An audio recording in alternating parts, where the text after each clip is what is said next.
Siapa Isya nak bagi jangkit dekat orang supaya Isya tak kena cucuk?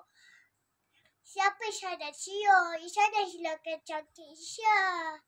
Ni Isya demam lagi. Isya nak cium siapa?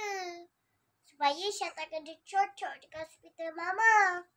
Isya selalu je kena cucuk.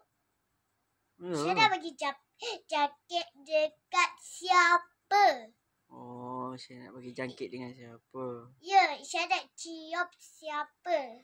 Tu, bagi jangkit dengan Mama lah. Isya tak ada. Nanti Isya tak orang buta.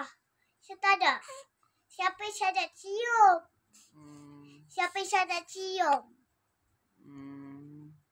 Abi ke Angah ke Ikan ke Iman ke Nangis dah.